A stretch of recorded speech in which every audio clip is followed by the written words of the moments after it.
irmãos, nós vamos continuar a nossa caminhada da introdução a Didaquê. Didaquê, esse documento tão importante lá do primeiro século, conhecido também como Catecismo ou o Ensino dos 12 Apóstolos, né? Embora a gente saiba que não foi os 12 apóstolos que escreveram, mas talvez levou esse nome justamente porque reflete esse ensino do puro evangelho, né, escrito pelos apóstolos. Inclusive nós temos lido o texto aqui e vocês têm visto que eu tenho colocado vários versículos, né? Porque na verdade tu vai lendo a Didaquê e parece que tu está lendo com outras palavras muitas das coisas que estão no Novo Testamento. E na verdade é isso mesmo. Então o Novo Testamento nessa época já estava formado e circulando através de um livro aqui, outro ali, outro acolá, entre as igrejas do primeiro século. As igrejas ainda não tinham a coleção completa dos livros do Novo Testamento, como nós temos hoje, mas isso já circulava e já era um consenso na igreja de quais livros eram inspirados por Deus e deviam compor a coleção do Novo Testamento e quais não eram. Tá? Então a Didaquê, ela surge nesse contexto, né? E ela é um catecismo, né? O que é um catecismo? Um catecismo nada mais, nada menos é que um manual de discipulado. Então, para os irmãos entenderem melhor, vocês sabem que nós temos aqui no nosso ministério as apostilas de discipulado eficaz, né? Vocês lembram desse material? Todos vocês passaram por esse material, né? Discipulado nível 1, discipulado nível 2, né? O livrinho que vem antes do nível 1 e do nível 2, né? As 4 lições do Evangelho de João que vem antes do livrinho, né? E isso,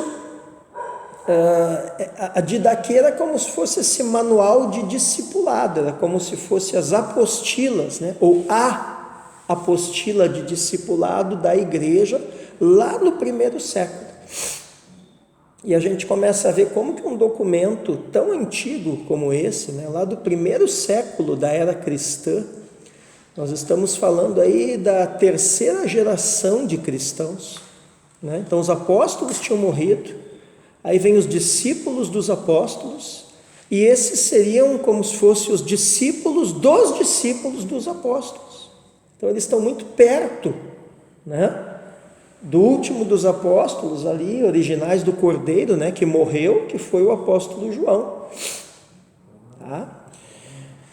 E hoje nós vamos entrar na quarta parte, e esse é um tema, irmãos, muito importante e muito caro ao meu coração. Vocês vão entender por quê. Porque ele vai falar da igreja. Porque ele vai falar da pessoa inserida na comunidade dos crentes, na comunidade dos santos, na comunidade dos filhos e filhas de Deus, né? Que tem por nome igreja. A igreja, ela é uma parte da teologia que a gente chama eclesiologia, é a parte da teologia que estuda a igreja. A origem da igreja, a organização da igreja, a administração da igreja, né? A igreja, ela é ao mesmo tempo uma organização e um organismo, porque ela é um corpo vivo, o corpo vivo de Cristo. A igreja, ela é ao mesmo tempo temporal, porque ela existe nas suas respectivas gerações no tempo e no espaço, mas ela é ao mesmo tempo atemporal. Por quê? Porque existe igreja, né? Na verdade, alguns dizem que a igreja passou a existir já lá no Jardim do Éden, né?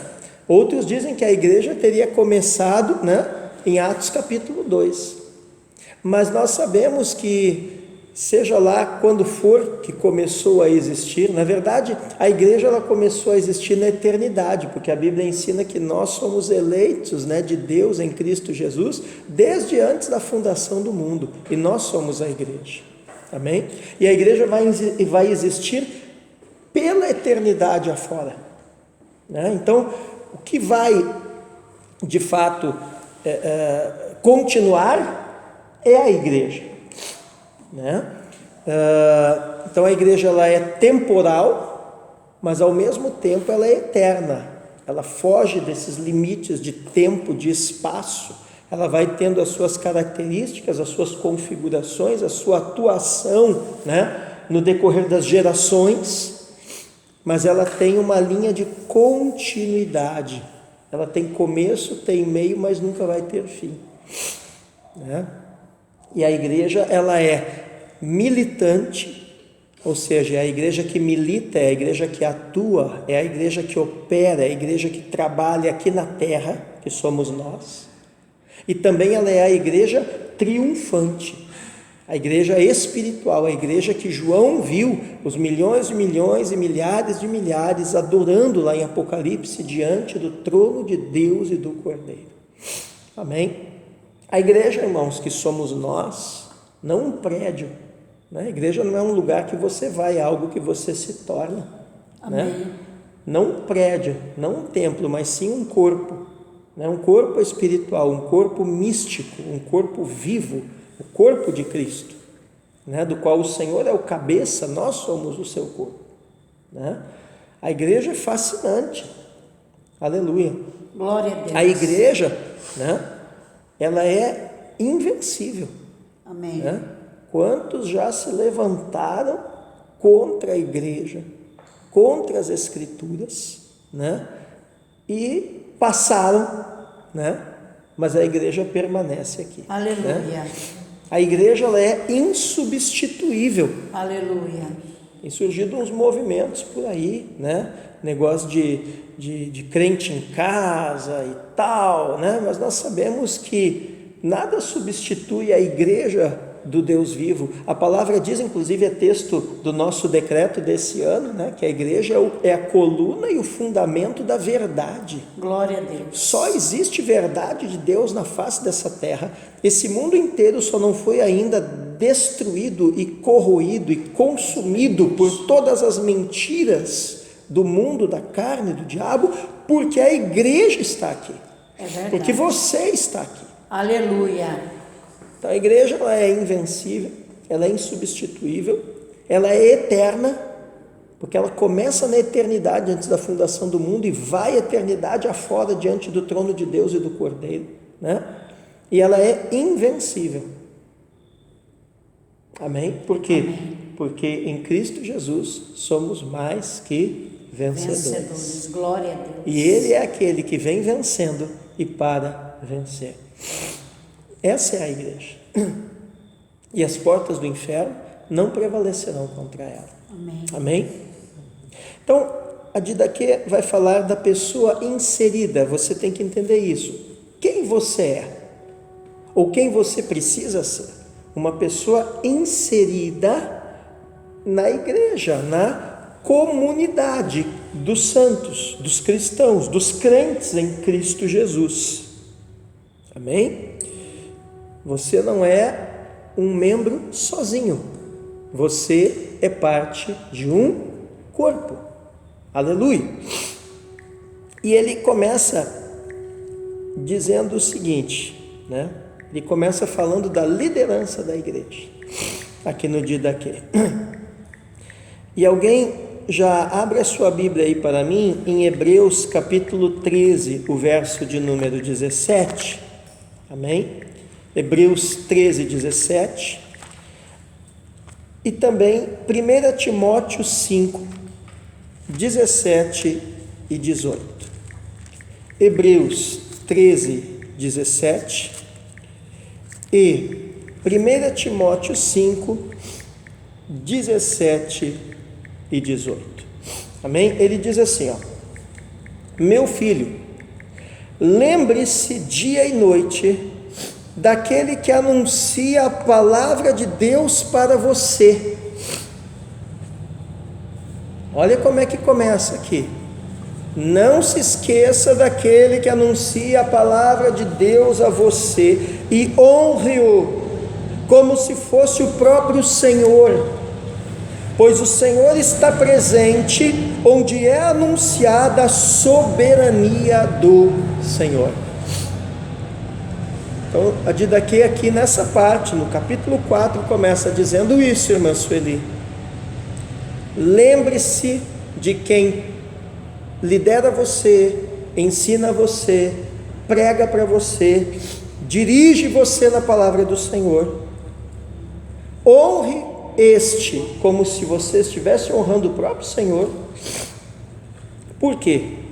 Porque o Senhor está presente onde a sua soberania, ou seja, a sua palavra é anunciada. O que diz Hebreus 13:17? Leia lá para nós bem alto. Obedecei os vossos pastores e sujeitai-vos a eles, porque velam por vossa alma, como aqueles que hão de dar conta delas, para que o façam com alegria e não gemendo, porque isso não vos seria útil. Amém? Então a carta aos Hebreus diz isso, né? Que nós devemos ser facilitadores da obra dos nossos líderes. É isso que está falando aí, o máximo possível. Porque quando o seu líder, a sua líder, está fazendo a obra de Deus gemendo, né? O escritor coloca dessa forma: para a igreja isso não é útil, isso não é bom, né? Isso não beneficia em nada vocês, né?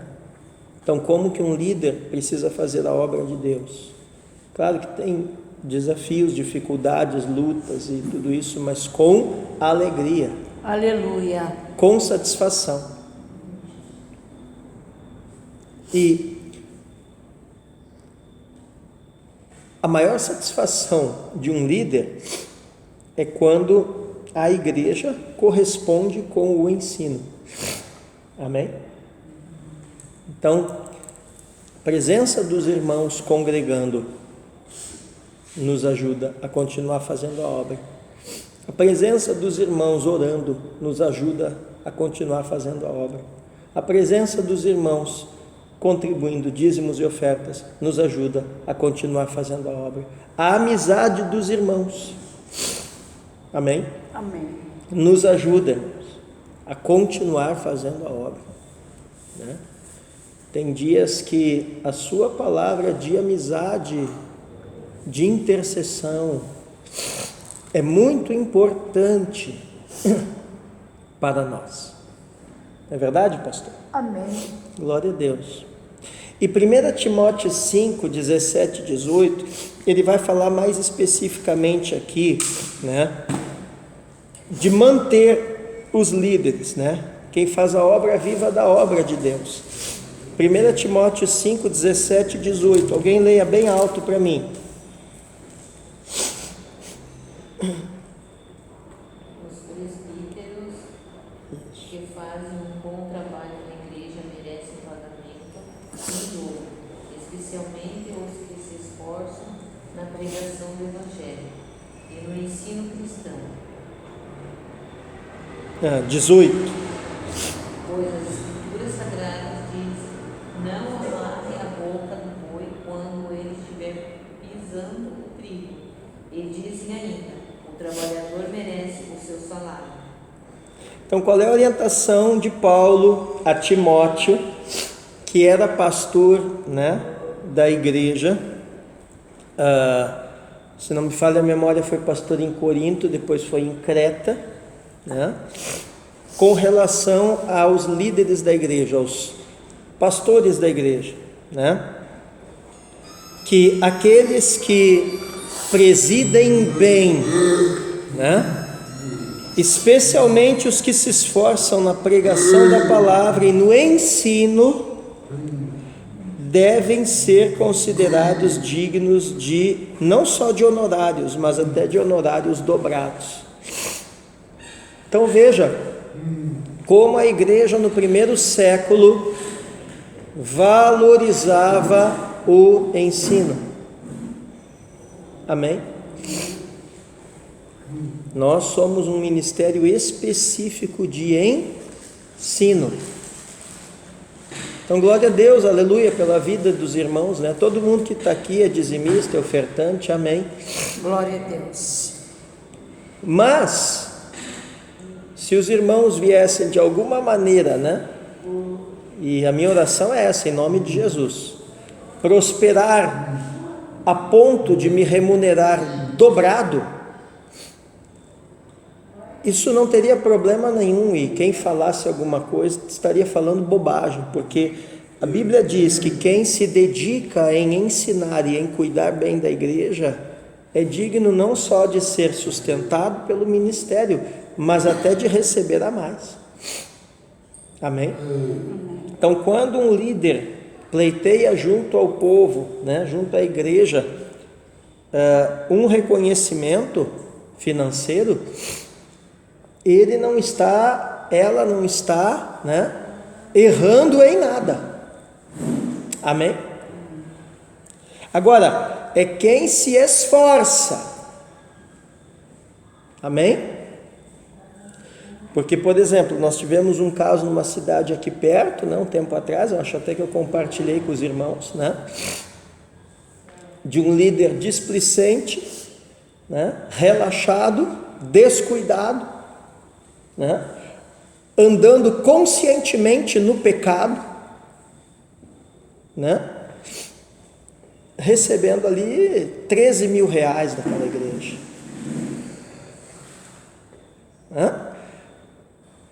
E aí coloca um camarada desse, detalhe, né? Infelizmente, né? Ele já era reincidente nesses pecados, né? Aí a igreja lá fez uma assembleia e tal, decidiu colocar ele lá 3 meses em disciplina, ganhando 10 mil. Eu falei, isso aí não é disciplina, isso é férias remunerada. E eu não quero me comparar com ninguém, mas eu vou te dizer uma coisa, teologicamente falando, ó, se você for comparar com o preparo que a gente tem, ó, mas encosta os dedos, entendeu? Um cara que não quer estudar, entendeu? Aí agora, esses tempos eu estive lá nessa cidade, conversei com alguns irmãos, perguntei aí a situação lá do irmão e tal, eles disseram, não, a gente percebeu que realmente ele não se adequou com as ordens que a igreja deu lá e tal, né? Você vê, né? Tem gente que é tão ruim que até numa situação dessa consegue fazer coisa errada, né? Entendeu? Então ele não seguiu as ordens que a liderança da igreja recomendou, então agora ele vai ser cortado do ministério. E eu pensei comigo, né? Já vai tarde. Você vai dizer, pô, pastor, né? Tá querendo ver o mal do irmão? Não, não é isso, irmãos. Né? Eu não sou contra alguém ganhar 10, 13, 15, 20, sei lá. Se a igreja, cada igreja conhece a sua situação, né? Se a igreja pode pagar, tem mais que pagar mesmo, um salário excelente, né? Agora, alguém para ganhar um salário desse, ele tem que ter também uma performance excelente no ministério. Ele tem que ser um pregador dedicado, tem que ser, né? Em tudo alguém dedicado, tá? Então, e outra, né? E alguém que está com um nível salarial desse é para ser alguém que está constantemente aí fazendo curso, se reciclando, viajando, entendeu? Crescendo, né? Então, infelizmente, não foi o que aconteceu lá com esse irmão, né? E o verso 18 diz que a escritura fala, ó, não amordace o boi quando ele pisa o trigo. Isso aqui é uma simbologia do moinho. O que acontecia? O boi eles amarravam o boi no moinho e o boi ia caminhando, né? Amarrado ali, e ele ia girando a pedra do moinho, ele ia caminhando em volta. E para fazer o boi caminhar, eles iam jogando ali o cereal, ali o pasto, o trigo e tal na frente. Então ele ia comendo e ia caminhando, né?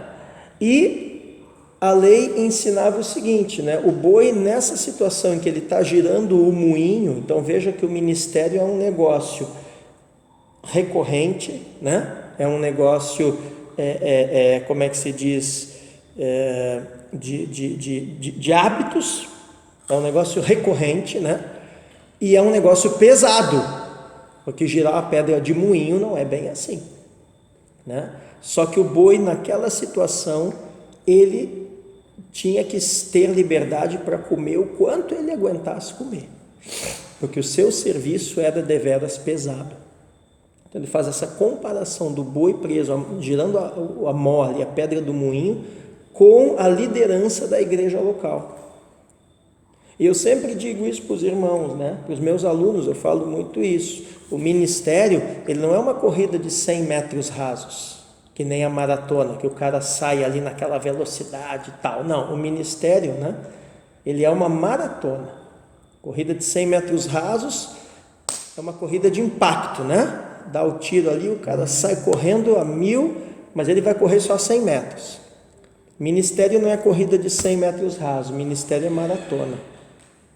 Ministério não é velocidade, é ritmo.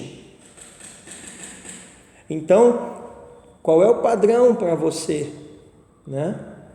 Às vezes surge ministério X, Y, Z por aí, né? Até uns nomes meio esquisitos, né?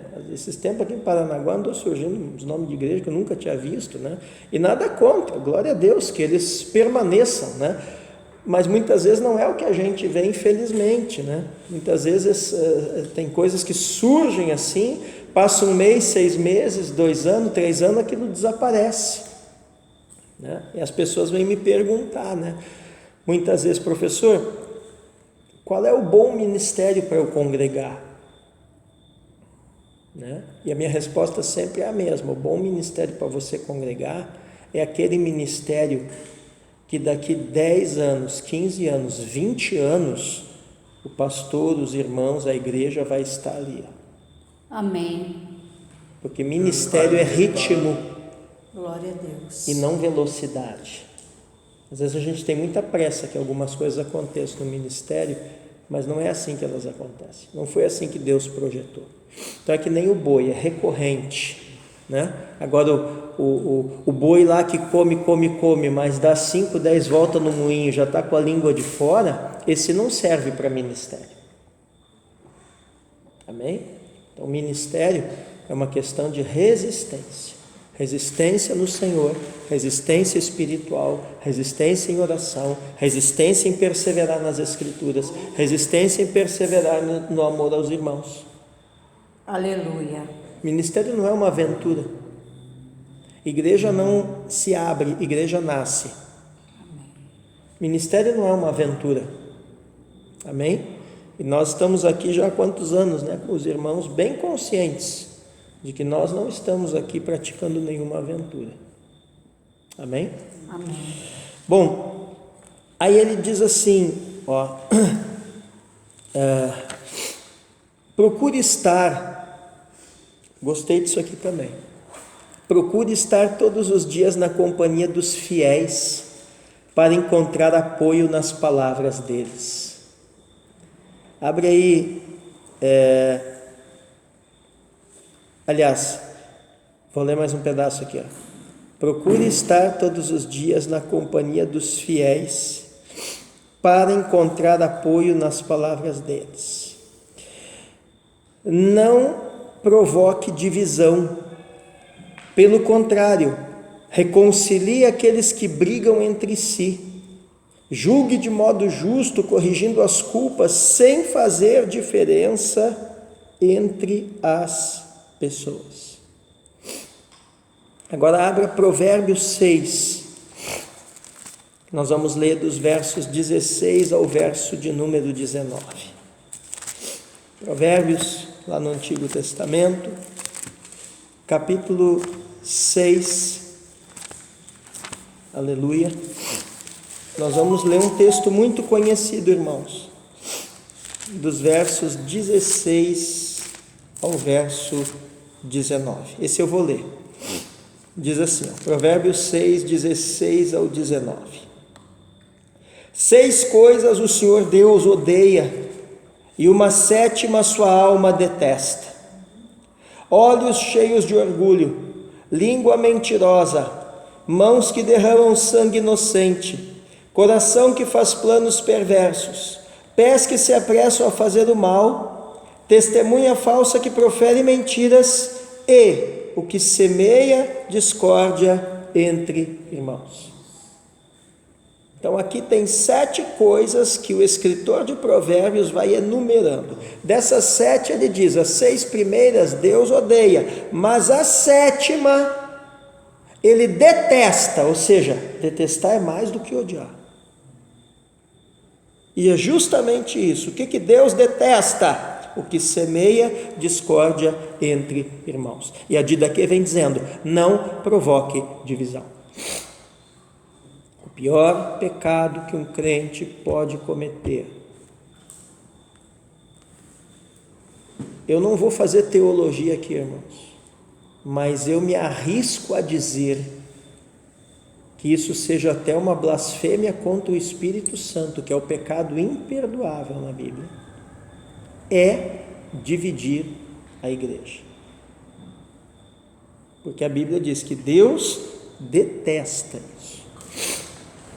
Então nós nunca podemos ser, irmão Edson, promotores de divisão, mas temos que promover o que, irmã Marlene? Reconcilia aqueles que brigam entre si. Então nós temos que ser reconciliadores. Amém. Abra lá em 2 Coríntios 5, 18 ao 20. 2 Coríntios, capítulo 5, irmãos, versos 18, 19 e 20, vai falar ali sobre a reconciliação. Diz assim, 2 Coríntios 5, 18 ao 20. Ora, tudo isso provém de Deus, que nos reconciliou consigo mesmo por meio de Cristo e nos deu o ministério da reconciliação. Qual é o ministério que Deus te deu? Reconciliação, não é divisão. Deus me deu um ministério aqui, então eu vou dividir aqui a igreja. É sempre a mesma conversa, né? O pastor está doente, a pastora perdeu a visão, os irmãos perderam, né? E eu preciso, né? Abrir uma igreja. Muito bem, Deus chamou você para abrir uma igreja, né? Saia com honra, se desvincule do ministério onde você está e vá sozinho.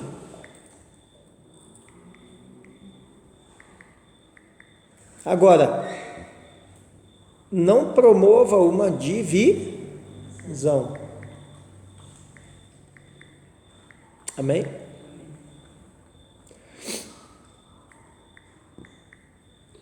Então, perceba isso, né?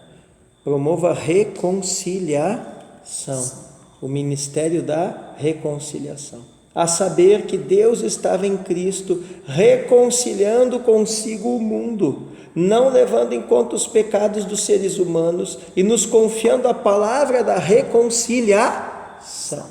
Isso não só com relação à divisão de igreja, irmãos, com relação a tudo.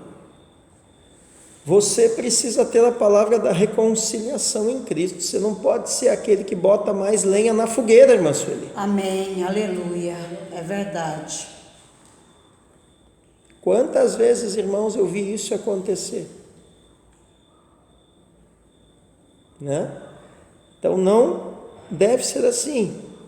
E aí ele diz assim, veja ainda em Mateus 5,9. Tem mais uma palavra aqui, Mateus 5,9. Abre aí sua Bíblia, alguém lê bem alto para mim. Mateus 5, verso 9. Veja o que diz lá. Bem-aventurados os pacificadores, porque serão chamados filhos de Deus. Olha aí. Bem-aventurados os pacificadores. Não é os briguentos, os causadores de confusão. É os pacificadores. Então, quando surge um impasse na igreja, você tem que pacificar. Aleluia. Não, porque eu também acho que é isso aí. Você tem razão, tá pronto. Aí aquilo ali já começou a fermentar. A melhor maneira de você pacificar, tá? É você denunciar isso. Às vezes as pessoas, né, têm, né, mas aí eu vou ser o X9. Cristina aqui, às vezes, foi taxada assim. X9. Né? Não, não é, você não vai ser X9 nenhum, você vai ser ovelha fiel. Você vai ser ovelha fiel. Então, irmão, acabou o culto, alguém não gostou de alguma coisa, o irmão está aborrecido, está indignado ali na porta, sei lá, ou depois te mandou uma mensagem, te ligou, sei lá o que, entendeu? Você não tem que falar nada, você só tem que falar o seguinte: beleza, pastor, vem aqui, o irmão quer te falar um negócio, é na hora. Me chama a pastora, porque se foi uma coisa que eu preguei, eu sou responsável por aquilo que eu prego, amém? É verdade. Se o irmão está incomodado com alguma coisa que eu preguei, ele tem que vir perguntar para mim, falar para mim, não é para ti, porque não foi tu que pregou, entendeu? Então o procedimento é esse. Olha, irmão, realmente eu estou vendo que isso está te incomodando, só um pouquinho, pastor, vem cá. Pronto, resolveu a situação. Às vezes não, falou, meu irmão, pega a hora que você você fica resolveu a situação. Mas o irmão não aguenta. Vai resolver a situação. Vai resolver a situação das duas maneiras. Porque às vezes a pessoa fala uma coisa assim, realmente é uma dúvida. Realmente ele não entendeu bem. E aí nós vamos ter toda a paciência do mundo para explicar. Agora, se for uma má intenção, também vai resolver a situação, porque eu te garanto que ele ou ela nunca mais vai fazer isso. Vai dizer, vou ficar quieto aqui, não vou falar bobagem, porque vai chamar aqui o pastor na hora e vai ficar feio o negócio para mim. Resolveu a situação também. Simples assim. Entendeu? Agora, se você ficar com aquela conversa, né? Irmão, vamos orar. Primeiro, nunca se ora por isso, não se engane a si mesmo. Você não vai orar e ele também não vai. Entendeu? E aí fica uma semente ali, uma coisa que o mal, o inferno, o diabo pode querer germinar aquilo ali. E é assim que a divisão de igreja começa, irmãos. Entendeu? Então, olha só, a preocupação lá no primeiro século de coisas que a gente vê acontecer hoje, irmão, em volta nas igrejas. Aí olha ali, ele continua dizendo assim, julgue de modo justo, corrigindo as culpas, sem fazer diferença entre as pessoas. Abre sua Bíblia em Lucas 6,37. Lucas 6,37.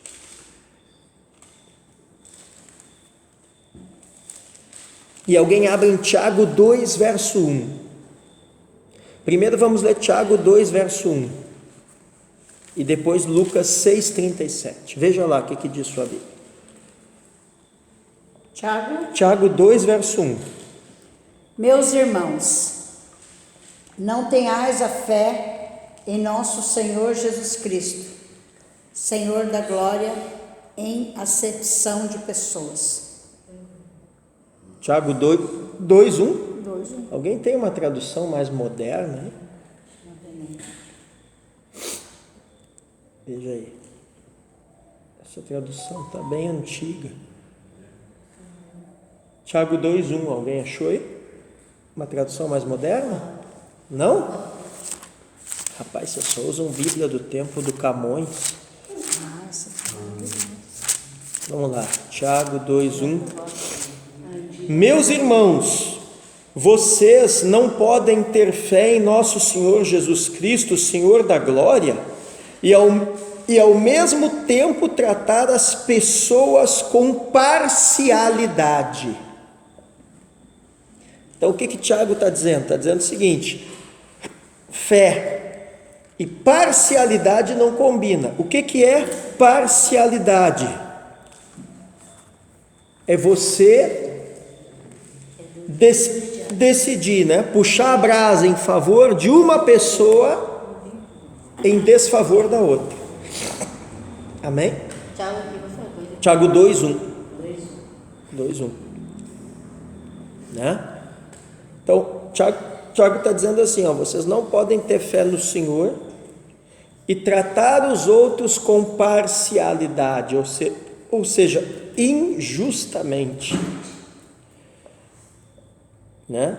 O irmão fulano não tem razão, mas ele é o maior dizimista da igreja, então eu vou dar um jeito aqui de acertar a situação e fazer a coisa, dar razão para ele e tal, senão ele pode ficar bravo, ir embora daqui e tal. Tiago 2:1.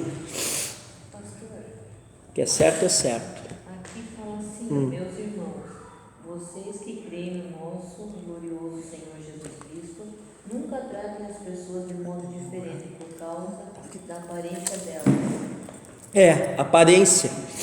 Aparência também. Né? Então assim, o irmão chega no culto com carrão e aí eu vou tratar ele diferente do irmão que chega no culto com chinelão. Não dá, né? Eu me lembro uma vez que eu falei isso para uma pessoa ali na porta da igreja, ele não gostou muito. Né? Falei isso uma vez para uma pessoa, vai com Deus, querido, aqui na porta da igreja, né? Assim, ó, você chega aí de carrão e tal, tá tudo certo, tudo muito bem, muito bom, você é importante e tal, mas para mim você tem o mesmo valor de fulana de tal, né? Que chega aqui a pé. E eu vi que ele ficou incomodado, né? Aí eu apertei um pouco mais, né? Eu falei, aliás, talvez fulana tenha até mais valor, porque fulana está aqui há anos, né? Você está aqui há 1 ano, fulana está aqui há mais de 10 anos e nunca teve a coragem de me falar as bobagens que você está falando. Eu acho que ele não gostou muito. Né? Mas Tiago 2:1, a Bíblia é a Bíblia. Amém? E agora sim, Lucas 6,37, veja lá.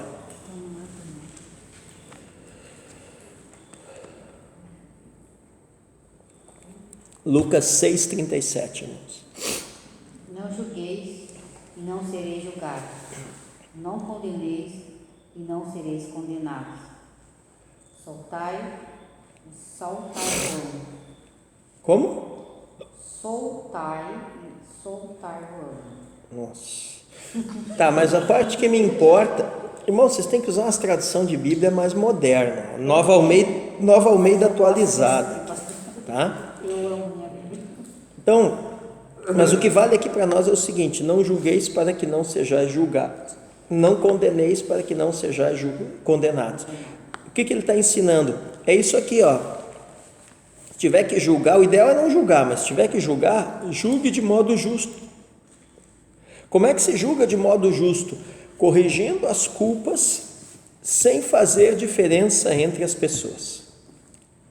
Amém? Então a comunidade cristã, né, é o ambiente vital dos cristãos onde eles partilham a vida e encontram apoio para perseverar. A igreja é o lugar para apoiar você, para você perseverar lá fora, né? A comunidade deve ser preservada de qualquer divisão que provém principalmente da competição pelo poder, da busca de privilégios e de sectarismos. A preocupação com a reconciliação é um dever de todos e supõe imparcialidade quando aparecem conflitos. Então, quando aparecem conflitos, irmãos, e aparecem, porque a igreja somos nós e nós somos humanos, né? Nós precisamos ter esse padrão da imparcialidade. Quem está certo, quem está errado? A palavra de Deus está certa. E nós vamos alinhar com a palavra, e nesse alinhamento é que nós vamos estabelecer o que deve ser feito e como deve ser feito. Amém? Amém. Quer estar certo? Alinha com a palavra de Deus. Amém? Ele diz assim: não fique hesitando sobre o que vai ou não acontecer. Não seja como os que estendem a mão na hora de receber e a retiram na hora de dar. Aí, irmã Sueli. Não seja como os que estendem a mão na hora de receber e a retiram na hora de dar. Então, o que ele está ensinando aqui? Que a mão estendida para receber é a mesma mão que tem que estar estendida para dar. Amém. Amém? Porque tem gente que só quer receber e nunca quer dar. Sim. Né? Aí ele diz assim: se você ganha alguma coisa com o trabalho de suas mãos, ofereça-o como reparação por seus pecados. Quer dizer, quando você peca, qual é o procedimento? Vocês lembram que a Bíblia ensina? O que a Bíblia ensina? Confessa o pecado, né? Arrepende, confessa, abandona. Arrepende, confessa, abandona. Se esse pecado foi contra uma pessoa e você lesou essa pessoa, o que quer dizer lesou? Essa pessoa perdeu alguma coisa, perdeu dinheiro, perdeu a sua honra, enfim, né? Perdeu um relacionamento e tal, devido a esse seu pecado. Você, além de arrepender, confessar, abandonar, né? E ir ter com a pessoa faz parte desse processo, né? Você precisa também reparar aquilo que ela perdeu. Então, um exemplo bem simples, né? Se eu compro de alguém, né? Eu me lembro uma vez uma determinada pessoa também, há muitos anos atrás, que tinha o mau hábito de comprar de outros e não pagar. Às vezes, né? Eu estou com esse soluço porque hoje eu estou um pouco atacado da gastrite, viu, irmãos? Oi? É. Glória a Deus. Mas assim, não deixa isso impedir você de receber o que Deus tem hoje. Nós já estamos indo para o fim aqui. Então, o que acontece? Eu me lembro de uma pessoa que há muitos anos atrás tinha esse mau hábito de comprar e não pagar. Às vezes acontece uma situação que você atrasa uma conta, surge uma dificuldade, mas você deve pagar os respectivos juros. Agora, comprar de alguém ou no nome de alguém e não pagar, isso é má fé. Fulano lá que pague. Não, isso é má fé, isso é pecado. E aí o que acontece, né? Eu me lembro que eu chamei essa pessoa no meu escritório, isso faz uns 15 anos atrás, eu acho.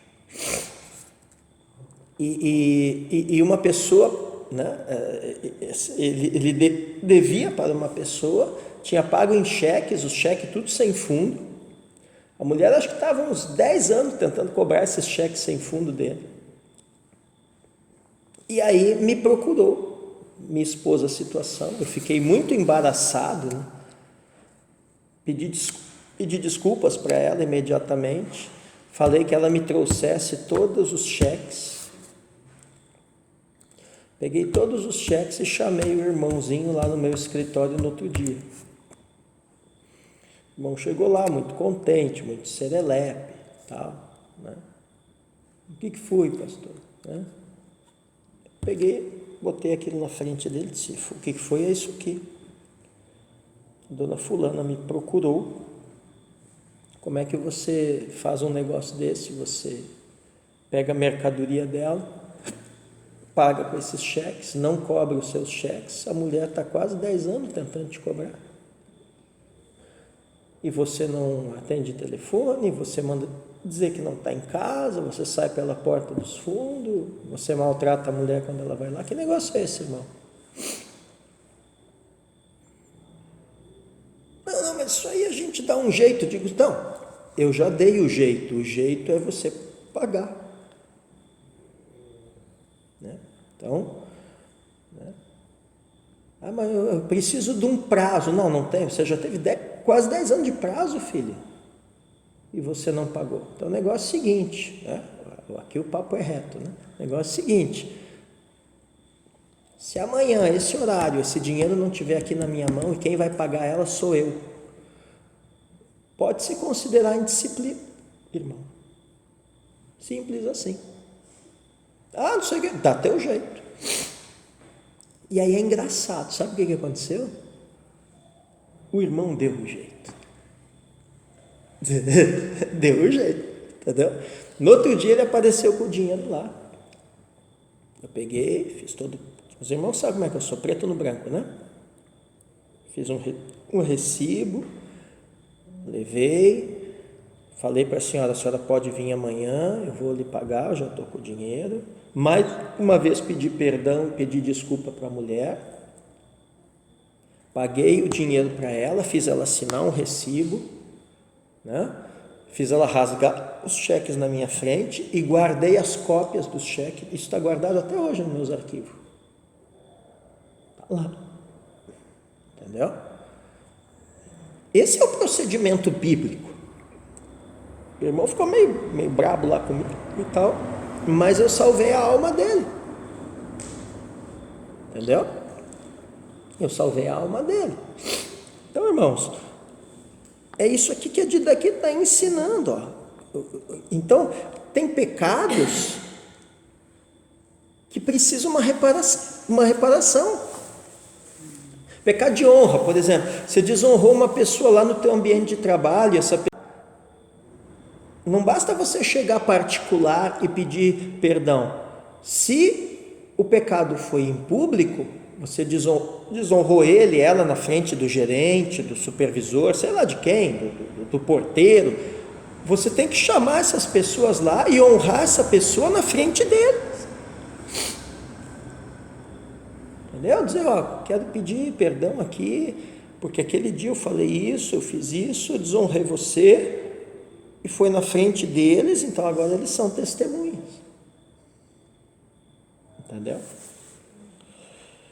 Não hesite em dar,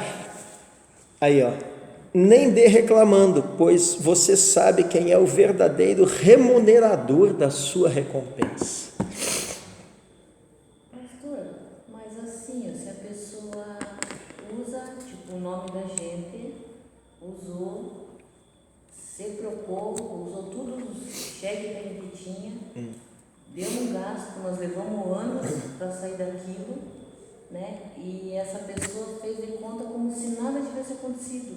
Usou o dinheiro, tudo que Valdo tinha, usou todos os cheques dele, comprou vários maquinários, várias coisas, usou nosso nome e usou o que nós tínhamos.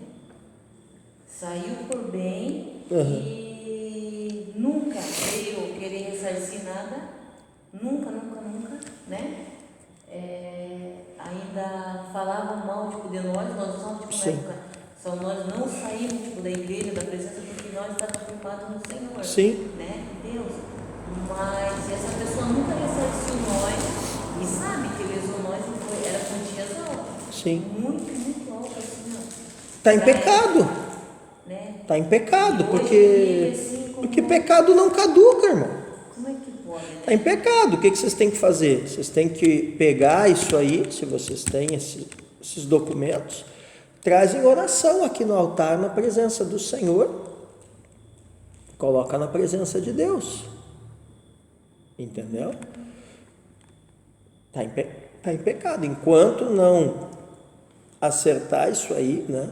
E já que são valores altos, como a irmã falou, sei lá, isso aí pode ser negociado, pode ser parcelado, o que interessa para vocês é receber, entendeu? Mas assim, continuar, não, vocês até podem ter orado e deixado isso para lá. Amém? Deus prospera vocês. Mas há uma pendência desse irmão no mundo espiritual. Ele não pense que um belo dia, como diz o apóstolo René, numa curva da vida, Deus não cata ele. Porque às vezes as coisas podem demorar uma semana, um dia, 6 meses, 1 ano, 10 anos, 20 anos, mas um dia as coisas vêm. Um dia a fatura chega. Entendeu? Esse caso é dos cheques que eu falei para vocês, era quase 10 anos que estava essa situação. Entendeu? Então, o procedimento é orar.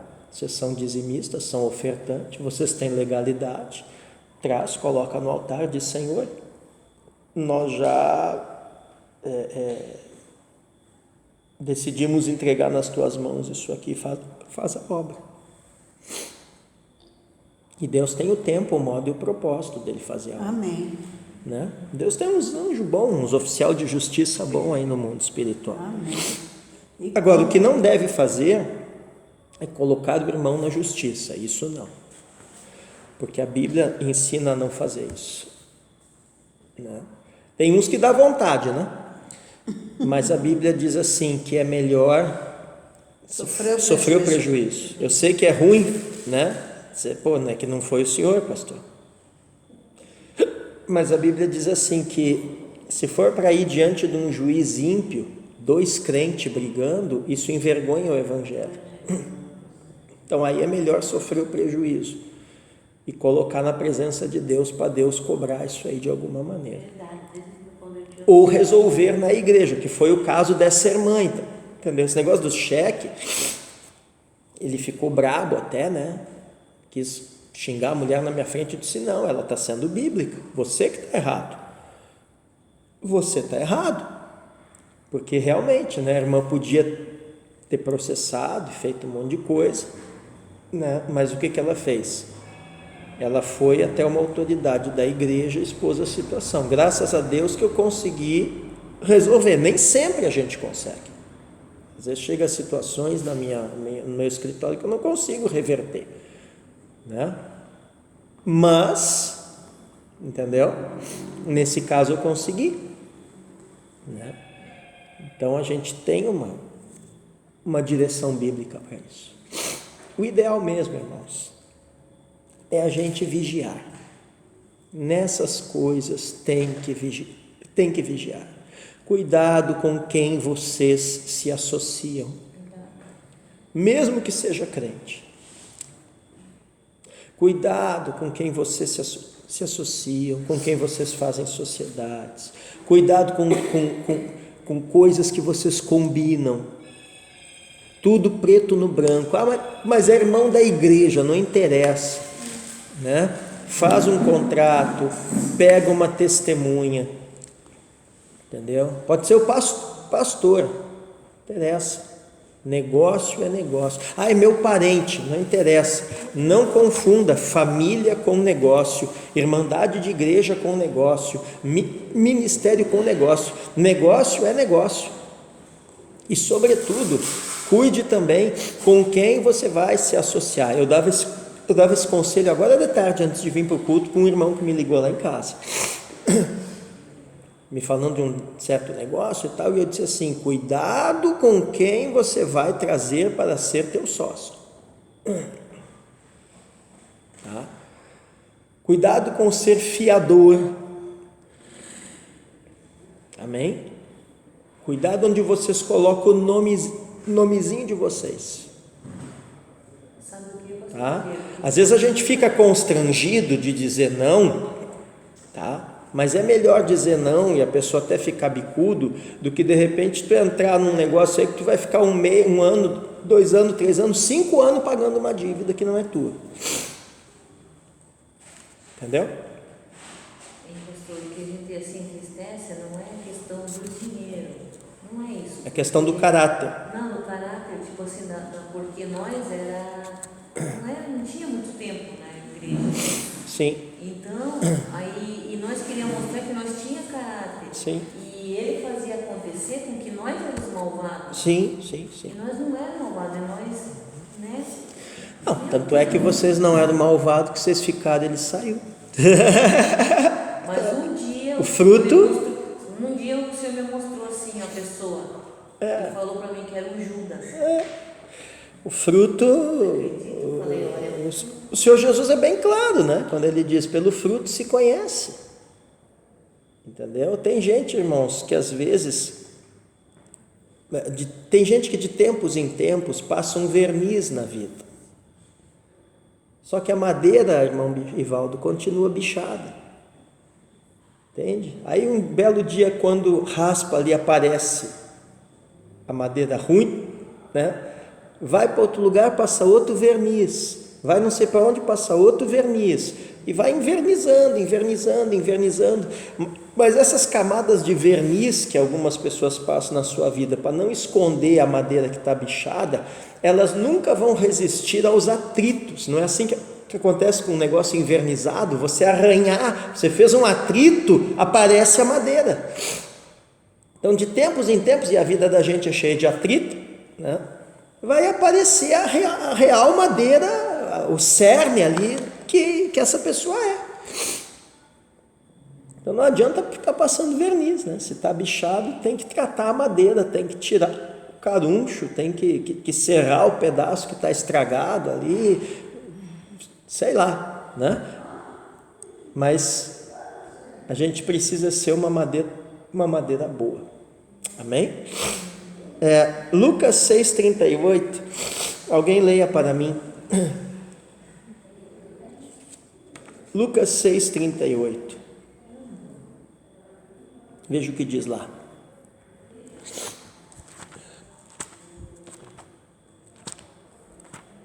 Lucas 6,38. Glória a Deus. Dê aos outros e Deus dará a vocês.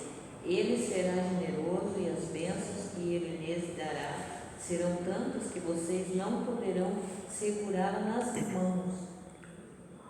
A mesma medida que vocês usarem para medir os outros, Deus usará para medir vocês. Aí, ó, é a tal da boa medida, recalcada, sacudida e transbordante. Então, quando der, não dê reclamando, porque o verdadeiro remunerador da tua recompensa é Deus e não você mesmo. Quando nós reclamamos, nós estamos duvidando da capacidade de Deus de nos recompensar. Amém? Primeiro século, hein? Coisas que estão tão presentes na nossa vida hoje, né?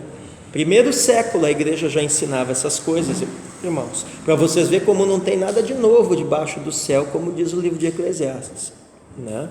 Então, a comunidade cristã reconhece que tudo que ela é e possui é dom de Deus. Tudo que a nossa igreja é e possui é dom de Deus. Deus dá tudo para que todos repartam tudo, segundo as necessidades de cada um. Olha que legal isso aqui.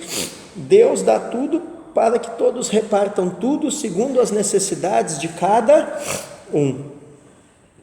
Viver em comunidade, portanto, supõe que cada um confie plenamente no dom de Deus. Amém? E aí aqui no final ele vai dizer assim, ó: não rejeite o necessitado, divida tudo com o seu irmão, não diga que são coisas suas. Se vocês estão unidos nas coisas que não morrem, tanto mais nas coisas perecíveis. Se vocês estão unidos nas coisas que não morrem, imagine nas coisas que passam, que perecem. Muito mais nessas, né? Vocês devem estar unidos. Não se descuide do seu filho ou da sua filha. Ó a importância que a criação dos filhos na igreja. Amém. Não se descuide do seu filho ou da sua filha, pelo contrário, instrua-os desde a infância, no temor de Deus. Aleluia. Abre aí Provérbios 22, verso 6. Provérbios 22, verso 6.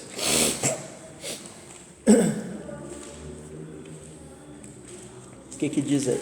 Ensina a criança no caminho em que deve andar, e, ainda quando for velho, não se desviará dele. Aí, ó. Primeiro século, a igreja já preocupada com o ensino dos filhos, né? E aí ele diz o seguinte, ó: viver em comunidade supõe educação para isso. E o ponto fundamental é a instrução no temor de Deus. Então, o mais importante que nós devemos ensinar aos nossos filhos é temer a Deus. Deus é o Senhor e doador da vida, e seu projeto é que todos repartam a vida entre todos. A educação cristã começa mostrando para as pessoas que elas não são autossuficientes e independentes, mas interdependentes, complementando-se mutuamente na partilha do que cada um é e tem. Então veja o que a educação cristã ensina, né? Que nós não somos independentes. Se você pensa que você não depende do seu irmão, da sua irmã, você está muito enganado. Nós não somos independentes. Eu não sou independente dos irmãos, nem os irmãos de mim. Nós somos interdependentes. Dependemos uns dos outros, amém? E a educação cristã, em especial dos filhos, é importantíssima aqui. Não dê ordens com rudeza ao seu servo ou à sua serva, pois eles esperam no mesmo Deus que você, para que não percam o temor de Deus, que está acima de uns e outros. Com efeito, ele não virá chamar a pessoa pela aparência, mas aqueles que o Espírito preparou. Abre em Efésios 6, verso 9. Veja o que a Escritura diz ali. Efésios 6, 9. Agora ele vai falar dos servos, dos empregados, né? Efésios 6, 9. Donos de escravos, tratem os seus escravos também com respeito e parem de ameaçá-los com castigos. Lembre que vocês e os seus escravos pertencem ao mesmo Senhor, que está no céu, o qual trata a todos igualmente. Então veja, seja servo, seja serva, nesse contexto aí era escravo, né? Mas hoje nós sabemos de empregados. Então tem muito crente que tem empregados na sua empresa que são irmãos, né? Então não dê ordens com dureza, com rudeza, né? Não trate mal. Por quê? Porque eles esperam em Deus assim como você. Agora tem irmãozinho que às vezes trabalha na empresa do irmão e meio que confunde as bolas, né? Aí ele acha que só porque o patrão é irmão, ele pode faltar no serviço, ele pode arrumar atestado frio, ele pode matar tempo no banheiro, e por aí afora. Não, também está em pecado se está fazendo isso, né? Olha ali, ó. Eu gostei disso aqui. Deus não virá chamar a pessoa pela aparência, mas aqueles que o Espírito preparou. A palavra que eu dei hoje para minha filha Rebeca, 1 Samuel 16, verso 7, veja aí na sua Bíblia, a parte B do versículo. 1 Samuel 16, verso 7, a parte B do versículo. Dá uma olhada aí. O que é que isso? 1 Samuel 16, 7, parte B do versículo. Veja aí.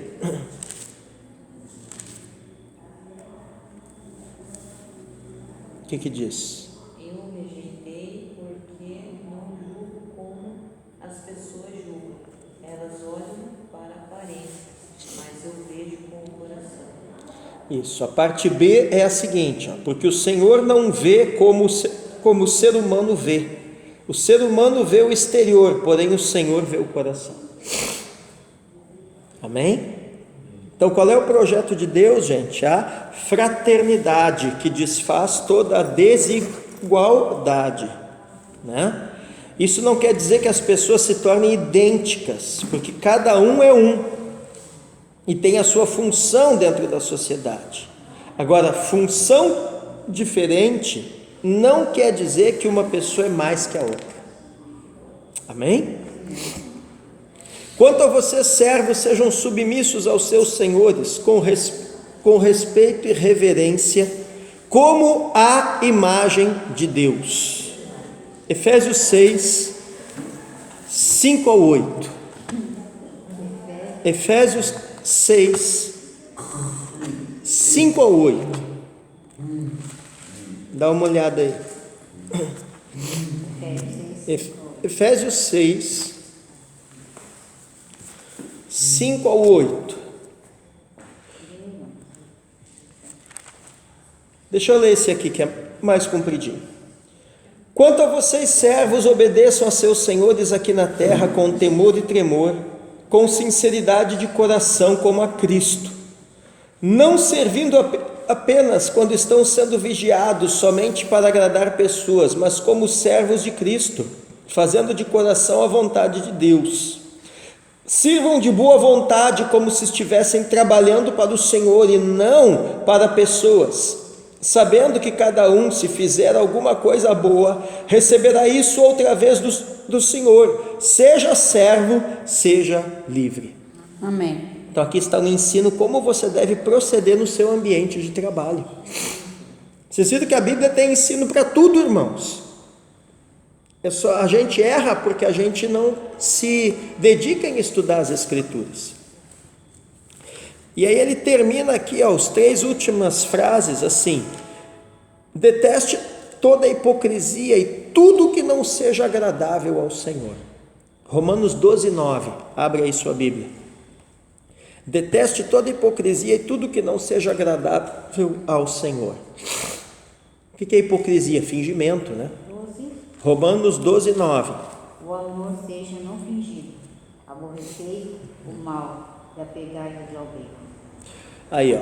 Não viole os mandamentos do Senhor, guarde o que você recebeu, sem nada acrescentar ou tirar. Apocalipse 22, abre sua Bíblia. 18 e 19 vai falar disso. Apocalipse 22, 18 e 19. Veja lá.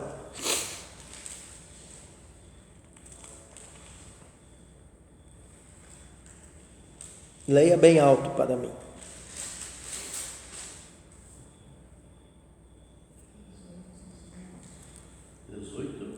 18 e 19.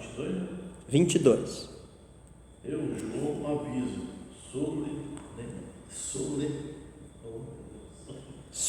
solenemente aos que ouvem as palavras proféticas deste livro. Se alguma pessoa acrescentar a elas alguma coisa, Deus acrescentará ao castigo dela as pragas descritas neste livro. E se alguma pessoa tirar alguma coisa das palavras proféticas deste livro, Deus tirará dela as bênçãos descritas neste livro, isto é, a sua parte da fruta da árvore da vida e também a sua parte da cidade santa. Aí, ó.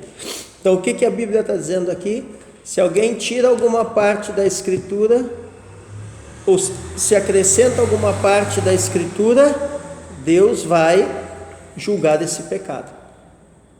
Isso aqui é crentes que querem obedecer a Bíblia pela metade. Está cheio por aí, né? Então a igreja primitiva lá no 1º século mostrava isso. Bíblia, ou você obedece por inteiro ou você não obedece. Tem gente que pega parte só das promessas, ou a metade de um versículo, ou a metade de uma passagem, só aquilo que lhe convém. Tem gente ainda que fica inventando versículo, acrescentando coisas na Bíblia, que são coisas que não está ali. Por exemplo, esforça-te, eu te ajudarei. Isso não existe na Bíblia, irmãos. Esses dias uma pessoa falou isso numa aula que eu estava dando. Só que como ela era uma aluna nova e ela estava ali apenas para uma aula de degustação, né? Eu não corrigi, fiz de conta que eu não escutei, né? Mas então não fique inventando coisa que não está na Bíblia. Amém? defender uma doutrina sem se preocupar com a prática, é isso que o Didaquê está mostrando aqui, é hipocrisia. Né? Guardar os mandamentos não é simplesmente repeti-los de cor, mas fazer o que eles ordenam. Trata-se do mandamento de amar a Deus e ao próximo. Amém? Tem gente que sabe de cor todos os mandamentos, mas não obedece nenhum. Na verdade não sabe, porque se soubesse obedecia. Pensa que sabe. Né? E aí ele vai terminar dizendo: confesse as suas faltas na reunião dos fiéis e não comece a sua oração com má consciência. Olha como é que era na igreja do primeiro século. Quando os irmãos iam começar o culto e tinha alguém com algum pecado, ele pedia uma oportunidade e confessava em público.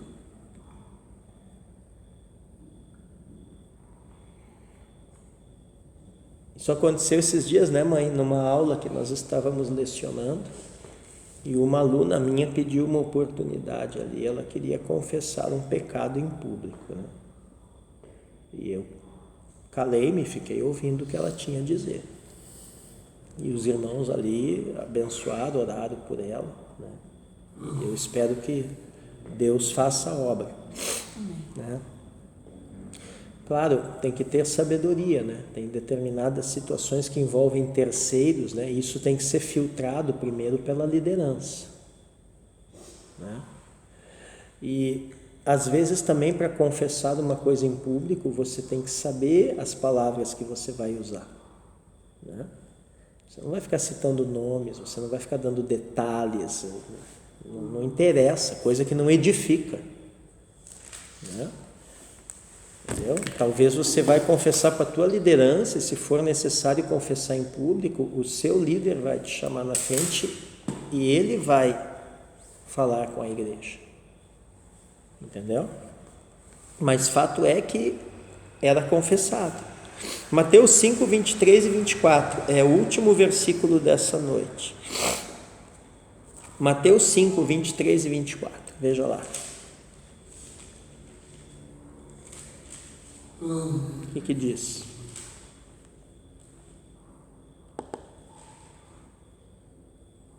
Mateus 5, 23 e 24. Portanto, se trouxeres a tua oferta ao altar e aí te lembrares de que teu irmão tem alguma coisa contra ti, deixa ali diante do altar a tua oferta e vai reconciliar-te primeiro com o teu irmão, e depois vem e apresenta a tua oferta. Aí, ó. Entendeu agora porque que muitas vezes o louvor não sobe, a oração não sobe, a oferta não é recebida e tal? Porque tem perrengue com os irmãos. A Bíblia diz assim: deixa lá a sua oferta, vai, reconcilia com o irmão e depois entrega e Deus receberá, né? Então, para que a comunidade esteja viva, são necessários confissão e perdão, que abrem sempre a possibilidade de se converter ao projeto de Deus. Você tem que entender isso. Quando você está confessando algo em favor de alguém, você não está dando o braço a torcer para aquela pessoa, você está se convertendo em favor do projeto de Deus. Você está dando o braço a torcer para Deus. É que hoje em dia tem muita maquiagem, né? Tem coisa contra o irmão, mas aí é uma maquiagem, né? Não vamos reconciliar, né? É uma aparência, fala aquilo que realmente não está no coração. Aí não flui, né? Aí é pior ainda, porque o nome disso é hipocrisia. Né? Então a oração autêntica é feita dentro do projeto de Deus e visando a sua realização. Amém? Amém. Então, com isso, irmãos, nós encerramos os 4 primeiros capítulos da Didaquê. Vocês lembram que lá na primeira ministração eu disse que se dividia em 2 grandes partes, o caminho da vida e o caminho da morte. Com essa ministração de hoje, nós encerramos toda a parte do caminho da vida. Na próxima oportunidade, nós vamos começar a ver aqui que ele vai falar do caminho da morte, que é o caminho que nós não devemos seguir. Amém? Amém. Depois vai estar...